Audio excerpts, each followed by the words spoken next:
Assalamualaikum warahmatullahi wabarakatuh. Terima kasih atas kedatangan kawan-kawan. Dan saya sangat berterima kasih Mas Amin bertamu. Saya sama Mas Amin ini sejarahnya panjang. Panjang sekali. Kami berdua pada waktu itu sama-sama memperjuangkan agar supaya Freeport manfaatnya lebih besar untuk rakyat Indonesia. Sampai pada waktu itu Mas Amin sampai diminta mundur dari ICMI. Saya ingat banget, saya datang ke Jogja sama Dr. Henry Saparini. Saya tanya, Mas Amin gimana nih, nggak enak nih.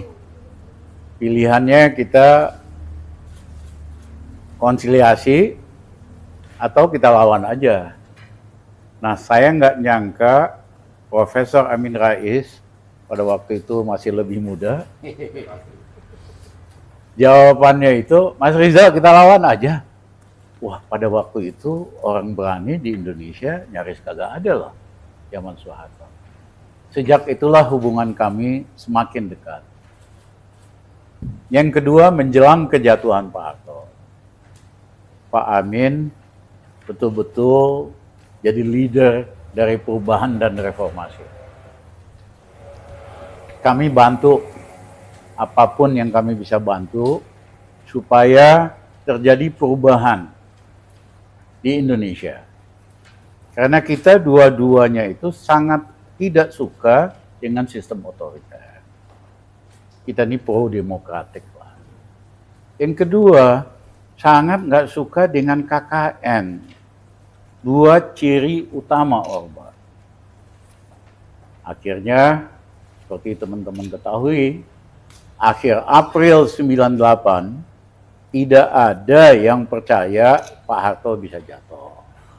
Masih sangat kuat.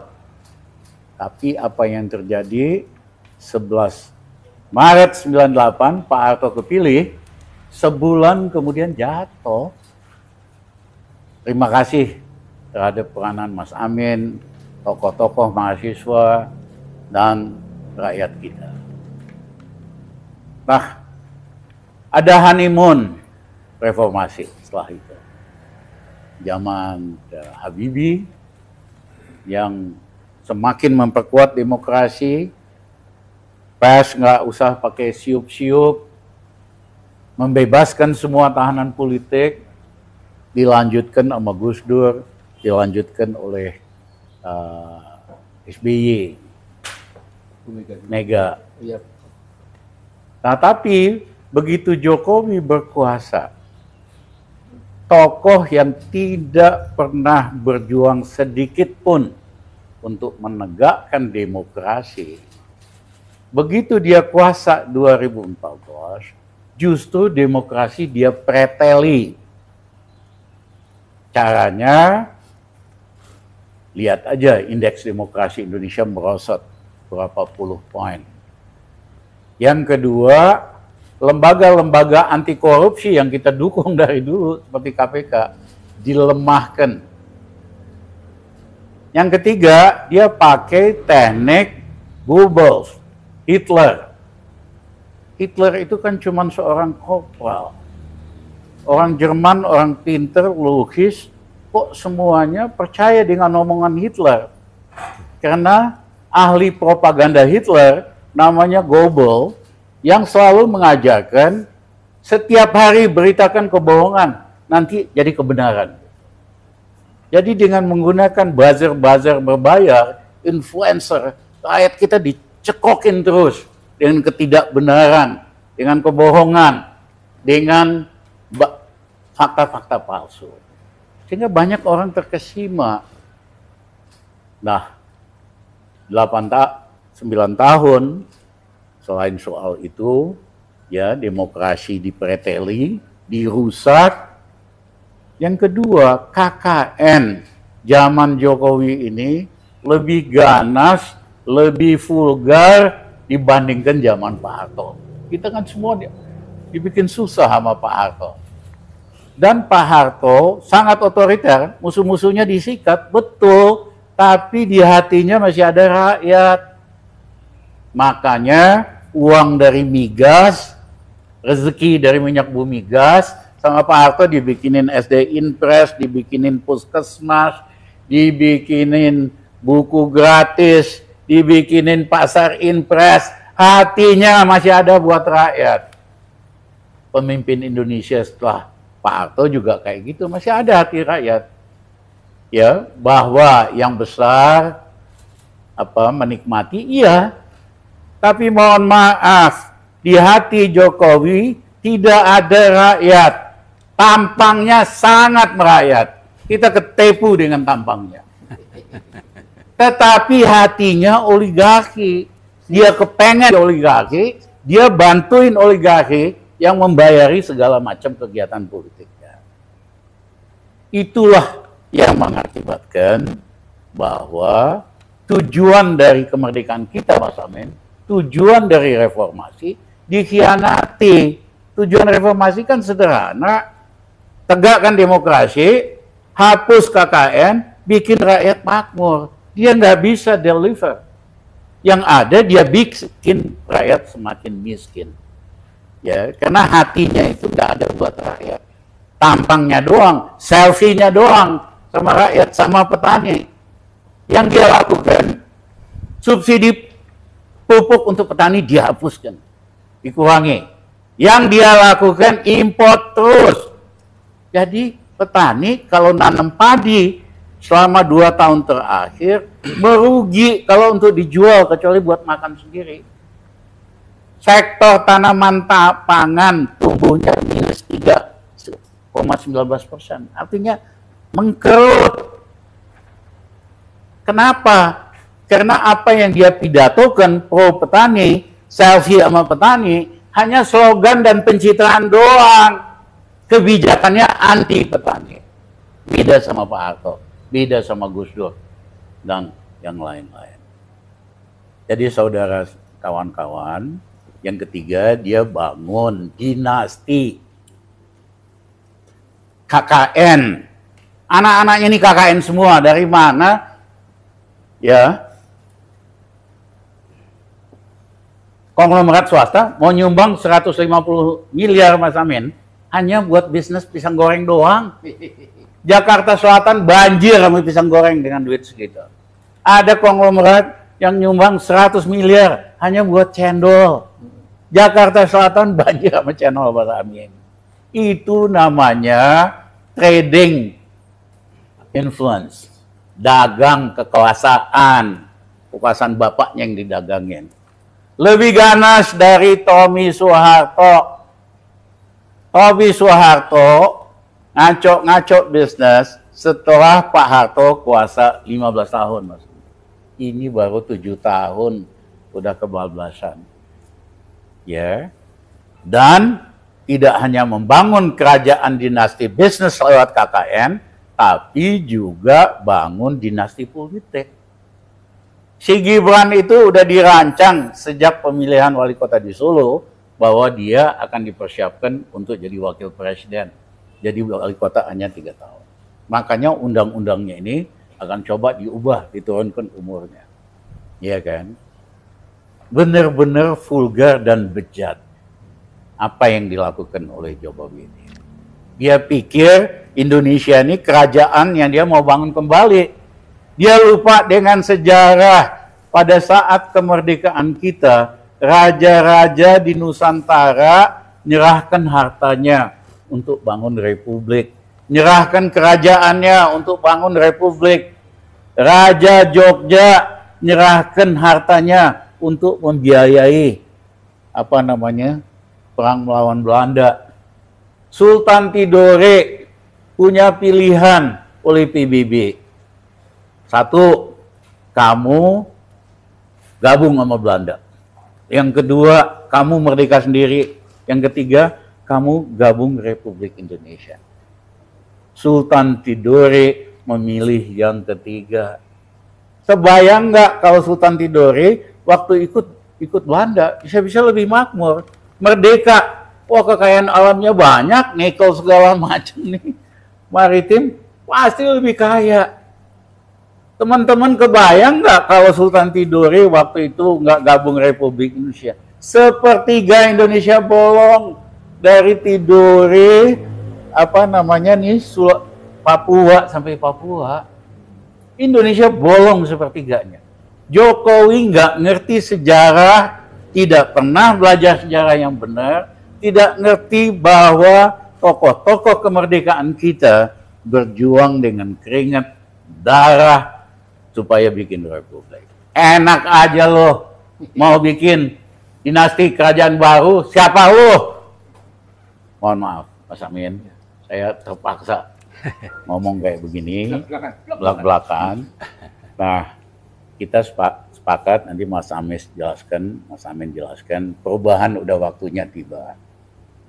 Ya, karena kalau kondisi objektif udah mateng, kita nggak suka perubahan pun akan terjadi. April 98, siapa yang percaya bahwa Soeharto bakal jatuh? Jatuh tuh sebulan doang. Ya, tapi kalau kondisi objektifnya belum tiba, ya susah lah. Menurut saya dan Pak Amin, kondisi objektif perubahan sudah tiba. Waktunya kita menyelesaikan, menghentikan pelanggaran terhadap Undang-Undang Dasar. Mas Amin, silakan Mas Amin. Baik, Assalamualaikum warahmatullahi wabarakatuh. Assalamualaikum. Jadi supaya sampai suaranya agak keras juga, Bung. Agak keras beliau. Ya. Saudara, jadi saya menambah sedikit. Tadi kita berbincang-bincang bahwa proses sejarah setiap bangsa itu ketika bangsa bersangkutan ingin adanya change atau perubahan ke arah yang lebih bagus, itu memang perlu proses.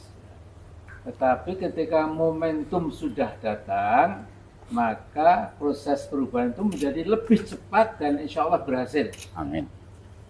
Nah, saya dan teman-teman meyakini the moment now is coming very soon. Ya.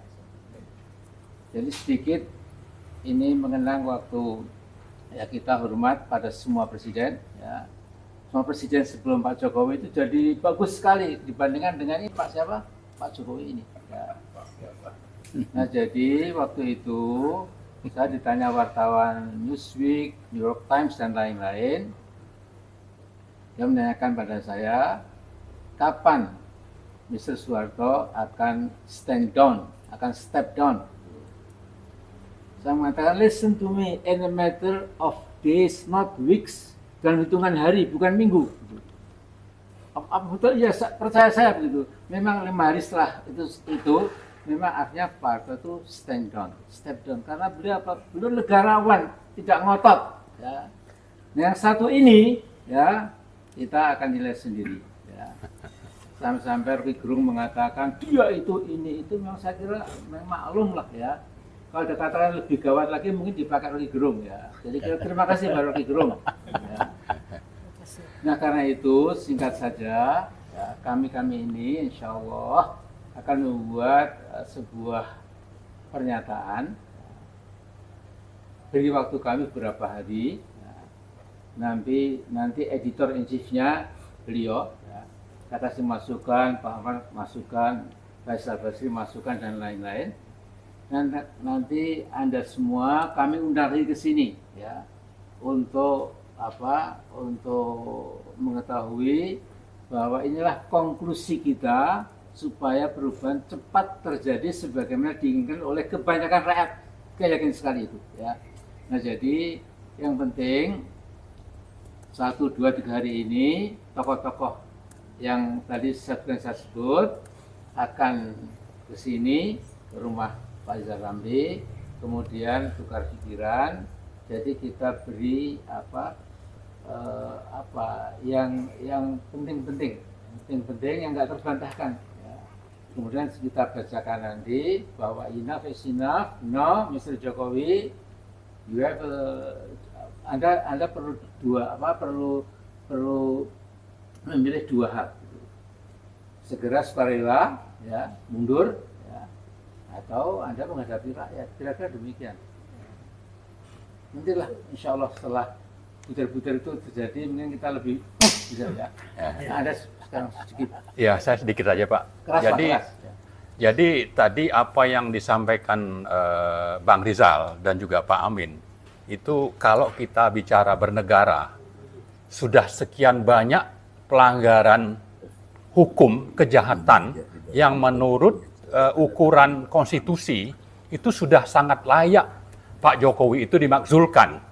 Petisi 100 punya sekian banyak daftar bahwa pelanggaran dan kejahatan yang dilakukan Jokowi itu sudah lebih dari cukup untuk beliau itu oleh DPR segera diproses pemakzulan menurut pasal 7A. Nah, tapi di sisi lain kita tidak melihat prospek bahwa DPR akan melakukan sesuatu. Nah, karena itu kita berharap sebetulnya DPR ini kalau memang ada pimpinan-pimpinannya yang tersandra, ya, itu segera diminta mundur supaya proses tadi 7A itu bisa berjalan. Tapi di atas itu semua, seandainya memang tidak bisa, tadi itu Bang Rizal, Pak Amin ini sudah merencanakan sesuatu untuk oke, kita tidak bisa lagi pakai lewat DPR.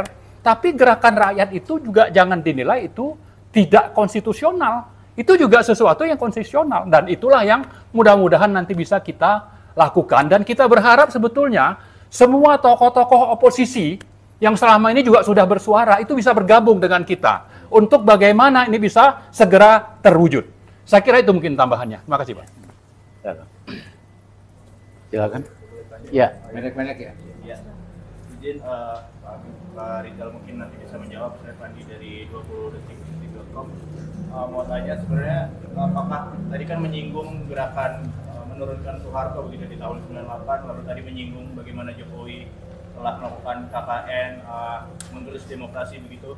Apakah yang dimaksudkan nanti ini akan merencanakan suatu gerakan massa, suatu gerakan mengerahkan massa yang banyak untuk menurunkan Jokowi secepatnya atau bagaimana gitu Pak, detail dan rencananya ini gitu. Makasih Pak. Yang penting itu kan kesamaan hati dan pikiran. Dan ini antar para tokoh di berbagai kota udah nyambung. Perasaan kita sudah sama, hati kita, pikiran kita sudah sama, dan bukti-bukti tentang pelanggaran konstitusi Jokowi juga lebih dari cukup. Ya kan, bahwa itu tergantung Jokowi apa sadar diri sebelum semua jadi bubur atau akhirnya akan berubah jadi kekuatan rakyat yang melakukan perubahan. Karena kondisi objektifnya sudah matang, itu nggak perlu lama-lama banget. Iya kan? Teman-teman mahasiswa dari seluruh Indonesia, iya kan, udah semakin kompak. Tokoh-tokoh buruh kemarin, lihat aja, tokoh-tokoh aktivis, tokoh-tokoh Islam, memang jalan sendiri-sendiri. Tapi ketika waktunya tiba, semuanya akan bersatu bagaikan air bah. Ya, karena mukadimah Undang-Undang Dasar 45 kita kan sederhana. Tugas pemimpin itu mencerdaskan rakyat, memakmurkan rakyat. Jokowi sering membodohi rakyat dengan berita palsu, dengan fakta-fakta palsu, dan membayar influencer sama buzzer yang pada dasarnya menyesatkan rakyat, bukan mencerdaskan rakyat. Nggak ada loh pemimpin di Indonesia menggunakan buzzer sama influencer, karena dia kepengen rakyat kita cerdas. Yang kedua, kalau Jokowi nggak bisa bikin rakyat makmur, jangan bikin susah. Yang terjadi hari ini makmurin kagak bisa, yang ada bikin rakyat makin miskin. Upah buruh naik lebih rendah dari inflasi makanan. Itu namanya ngajakin miskin berjamaah. Jadi ini waktunya perubahan akan tiba, ya kan? Dan nanti kita akan ajak teman-teman juga, purnawirawan, ya, polisi dan tentara, TNI, tokoh-tokoh akademik dan sebagainya. Time has come, time, waktunya Indonesia berubah untuk lebih baik. Tapi cita-citanya dulu nih supaya clear. Hanya perubahan mau ganti-ganti kekuasaan. Kagak.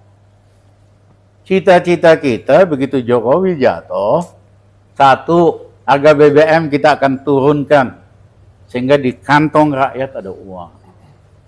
Yang kedua, tarif listrik kita akan turunkan ke posisi 3 tahun yang lalu sehingga cicilan listrik rakyat berkurang 30%. Ada uang di kantongnya. Yang ketiga, kita akan stabilkan kebutuhan pokok. Yang keempat, kita akan naikkan kredit untuk UKM dari hanya 18% dari total kredit ke 35% dalam 1 tahun. Sehingga UKM yang 40 juta ada uang. Hari ini di daerah-daerah nggak ada uang, di bawah nggak ada uang. Kesedot untuk bayar pokok sama bunga utang 780 triliun. Kita beresin soal utang dan lain-lain. Yang kedua, kita adakan pemilu yang lebih adil dan fair. Belajar dari Pak Habibie. Pak Habibie hanya 6 bulan. Persiapannya nggak perlu lama-lama. Yang dia lakukan, Ketua KPU, Bawaslu, tokoh independen, anggotanya dari partai-partai supaya bisa saling ngawasi. Bukan hari ini sengaja dipilih ormas supaya gampang diatur. Yang ketiga, tidak ada lagi threshold sehingga pemilihan presiden, gubernur jadi lebih kompetitif, faktor uang lebih berkurang, dan yang terakhir, nggak ada lagi tuh box dibawa dari TPS ke kecamatan, disitulah kecurangan dilakukan. Nanti dari TPS 85.000 langsung ke satelit, rakyat monitor lewat handphonenya. Biayanya pun sepertiga dari yang mereka minta biaya buat 2024 90 triliun. Kita udah hitung cukup 30 triliun. Jadi teman-teman, itulah arah perubahannya. Ini waktunya kita berubah. Capek kita semua ngulangin kasus yang sama lagi, Mas Amin. Ya. Iya. 25 tahun yang lalu kan kita yang ngomongin KKN. Iya kan? Ini lebih parah lagi. Ini lebih parah lagi. Masa 20 tahun lagi kita masih ngomongin yang sama? Kapan ini bangsa maju? Jadi harus ada shock terapi. Harus ada yang dipenjarain habis ini. Ya, pemimpin. Seperti di Korea. 5 mantan presiden, 3 jenderal. 5-5-nya dipenjara karena korupsi. Hari ini gubernur, presiden, perdana menteri di Korea kagak ada yang berani ngaco-ngaco. Sibuk ngurusin rakyatnya, makanya rakyatnya maju. Indonesia perlu shock terapi karena penyakit KKN ini udah ganas selama Jokowi dibiarkan berkembang biak.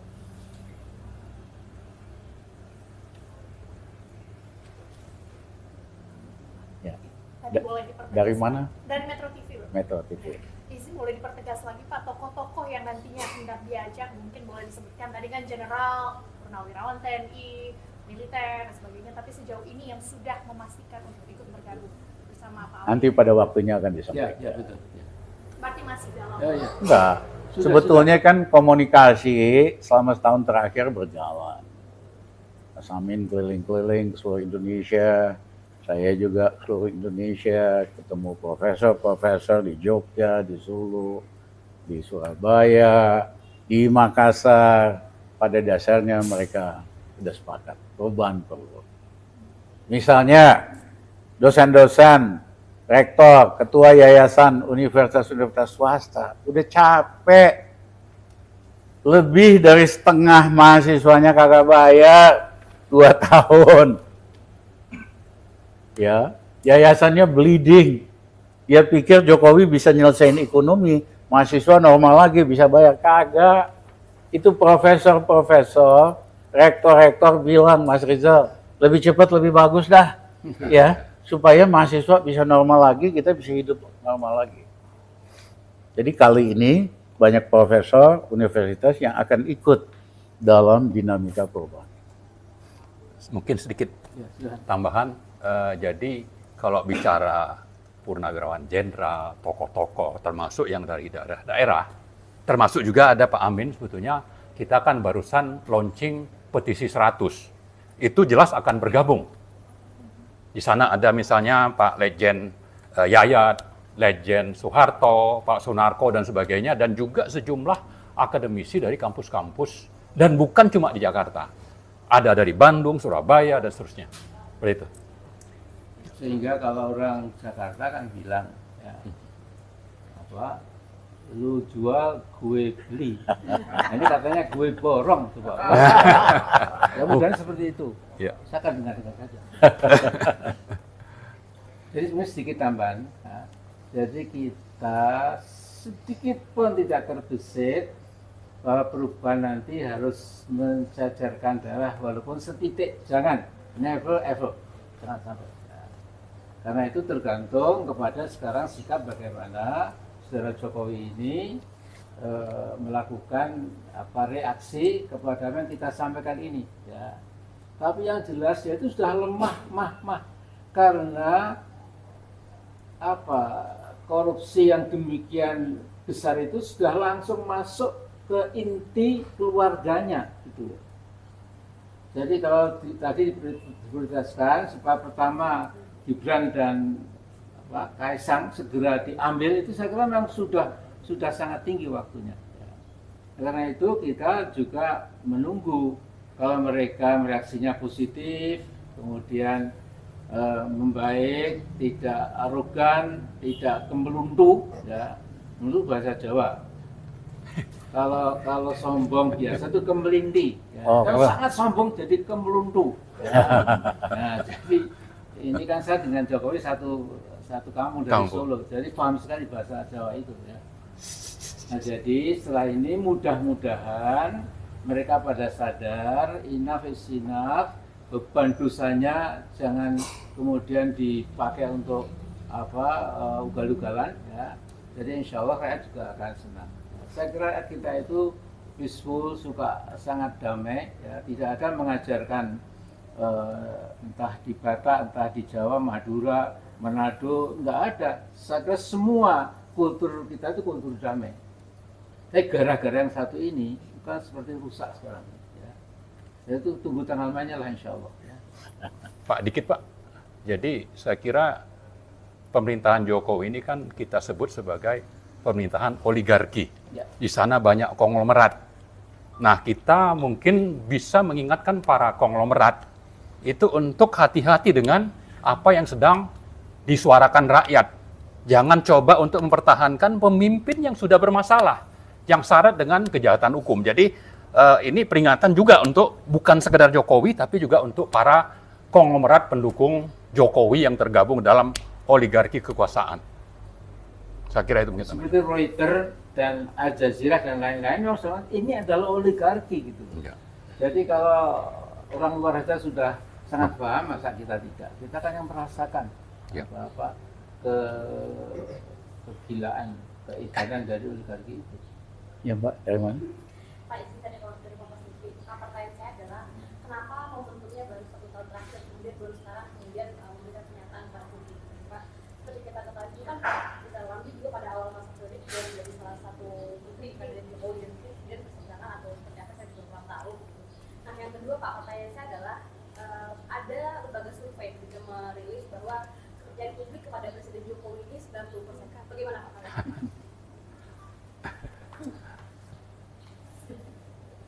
Mosok percaya begitu. Menggelikan. Menggelikan, itu kan berbahaya. Saya ingin mengatakan survei-survei politik mula-mula dimulai zaman Marcos oleh organisasi NAMFREL, teman-teman pro demokrasi di Filipina. Karena data resmi pemerintah, Marcos ya kayak gitu, semua dukung dia. Ternyata survei yang independen oleh Namvel nunjukin rakyat Filipina nggak suka sama Marcos. Karena Imelda yang, wah, Marcos yang otoriter.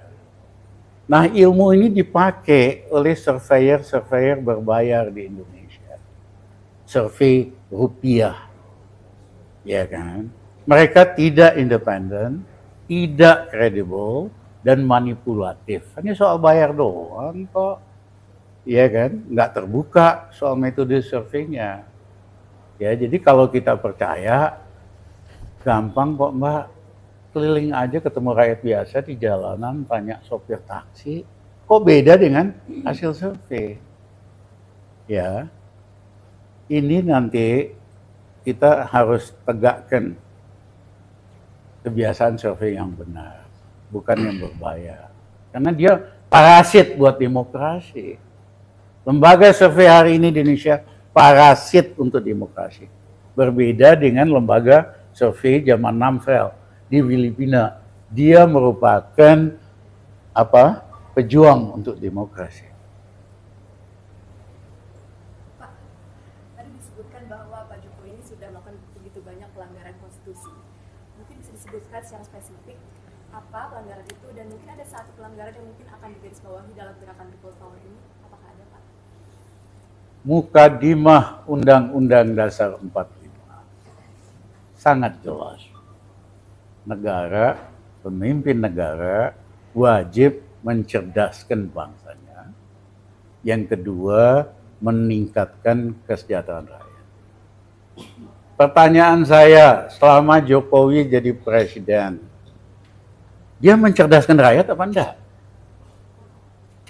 Dengan banyaknya berita hoak, dan saya sering ketipu juga, SMK kan, saya ikut kampanye tuh buat SMK di Metro TV, ya. Karena saya percaya kalau bikin mobil nasional bisa dong.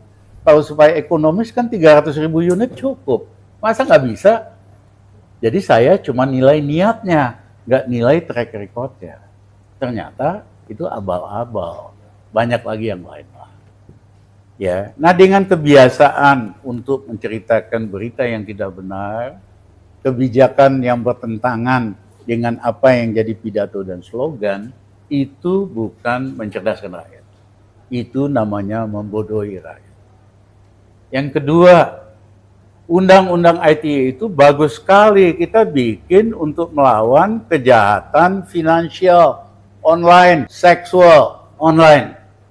Tapi ternyata dipakai untuk menangkap, memberangus oposisi, termasuk Rocky yang pakai Undang-Undang ITE.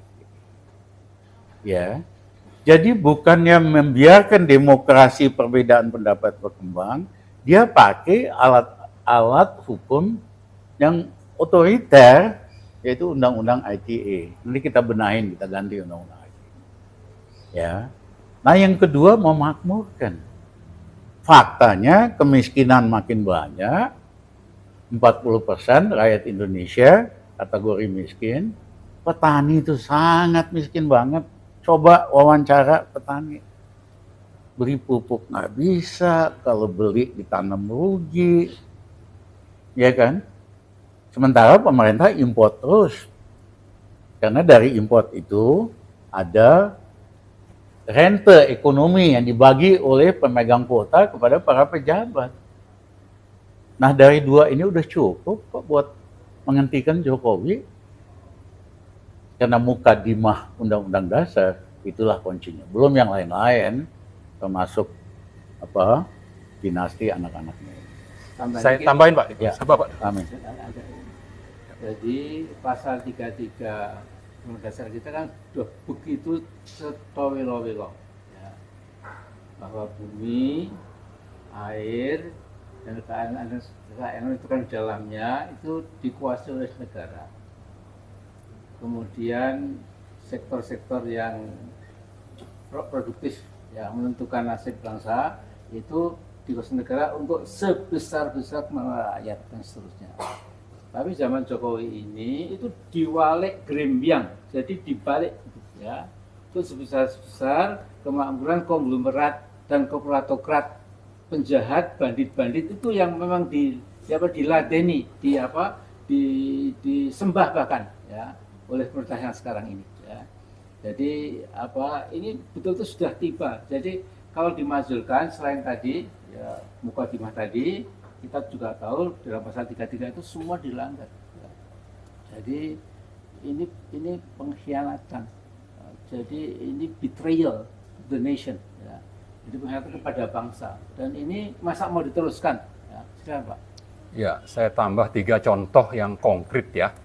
Pertama, menetapkan APBN dengan mengeliminasi hak konstitusional DPR melalui penerbitan Perpres.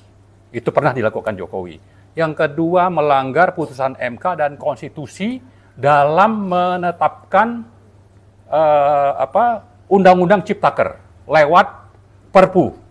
Yang ketiga, mengeliminasi hak demokrasi rakyat untuk bersuara dalam penetapan undang-undang IKN.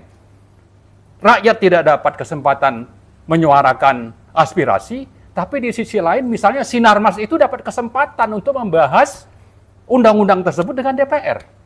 Ini tambahan 3, sebetulnya masih banyak, tapi 3 saja saya kira sudah jauh dari cukup lah untuk menunjukkan bahwa ini memang benar-benar semena-mena, ya, otoriter dan suka-suka oleh pemerintahan ini.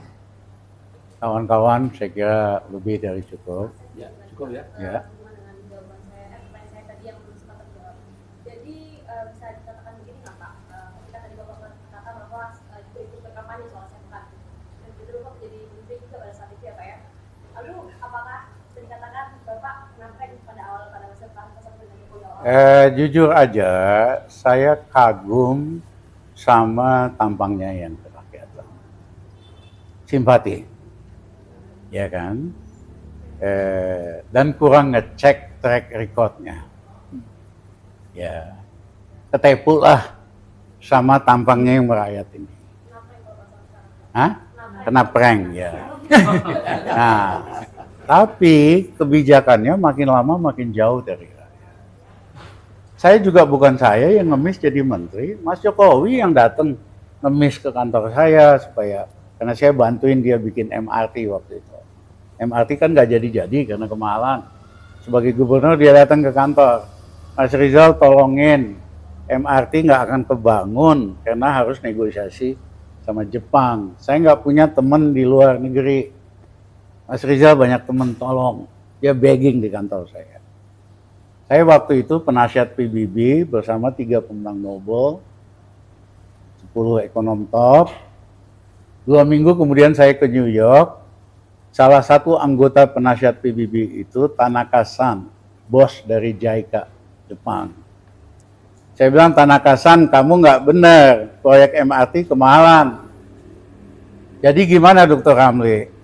Kirim hari Senin tim negosiasi ke Jakarta, supaya biayanya lebih murah, nanti kita bangun dari Jakarta, dari selatan ke utara, nanti timur barat. Yes, Dr. Ramli. Hari Senin saya kirim delegasi. Saya hari Sabtu itu telepon dari New York, Mas Jokowi, sampean hoki banget. Baru 2 minggu minta tolong sama gua, udah beres nih barang. Ya. Mulai proyeknya dia kirim si Ahok ke kantor, Mas Rizal. Pak Jokowi terima kasih banget. Mau nggak Mas Rizal jadi preskom MRT? Emang terima kasih, saya nggak tertarik, gue sibuk. Cuman kalau lu Jokowi ada masalah, lu telepon gue, datengin gue. Kita banyak ide, banyak network di luar negeri. Nah kemudian 15 Agustus saya dipanggil ke Istana Bogor. Saya di mobil sama Kasino, Mas Amin. Saya bilang saya pasti ditawarin jadi Menko Invest. Saya nggak mau karena bukan bidang kejagoan kita. Bidang kejagoan kita makroekonomik sama finance. Saya bilang sama si Kasino, siapa nih gantinya? List 3 nama. Sampai di Bogor, ya Istana Bogor. Waktu itu saya nggak dikasih kopi aja nggak, snack aja nggak. Karena dia takut bocor ketemunya sama saya. Ya. Akhirnya dia minta tolong, Mas Rizal, saya pengen Mas Rizal bantu saya sebagai Menko Invest. Mas Jokowi terima kasih. Saya nggak tertarik. Ini ada daftar 3 nama. Enggak. Saya maunya Mas Rizal. Karena Mas Rizal ngerti masalah dan berani. Kalau hanya ngerti masalah, nggak berani, nggak terjadi perubahan. Kalau hanya berani doang, nggak ngerti masalah, itu preman. Mas Rizal punya dua-duanya. Tolong Mas Rizal. Saya bilang, enggak Mas, di luar aja lah. Mas, biasa kan minta tolong sama saya, kita bantu di belakang layar. Ya, apa yang terjadi? Dia pakai gaya solo Mas, ngangkat-ngangkat kita.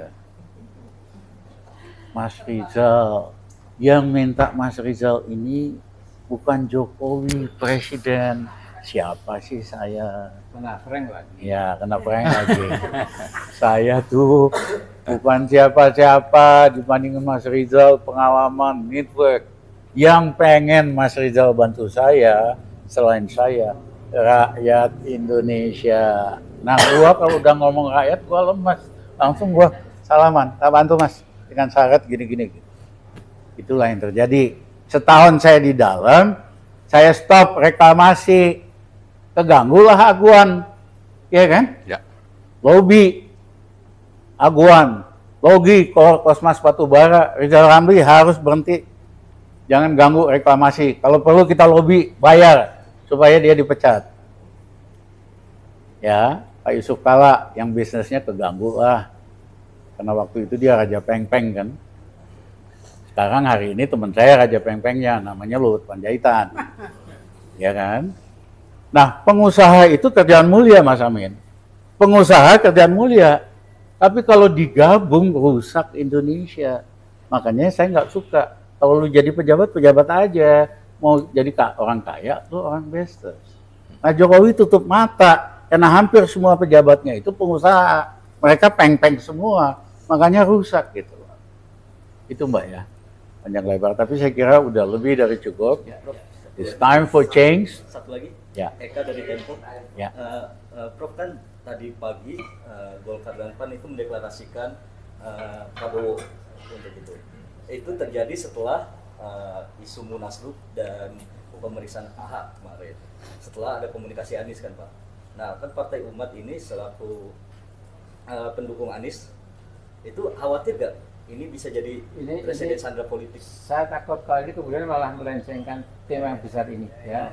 Ya ini cuma kecil, ya. Jangan terus. Kecil, ya.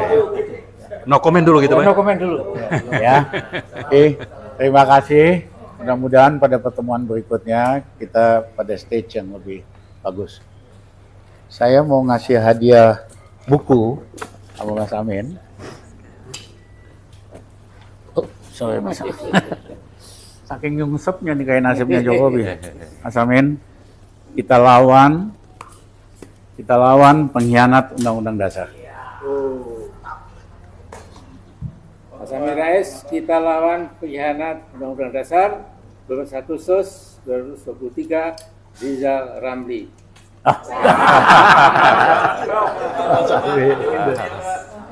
Ya, Bang, makasih banyak, Bang. Siap. Bukunya. Ya. Oke, good. Kanan Pak. Kesini kanan. Terima kasih ya. Terima kasih. Ya. Boleh tepuk tangan, boleh? Mas Amin udah 80, semangatnya lebih hebat dari anak muda. Dan awet muda.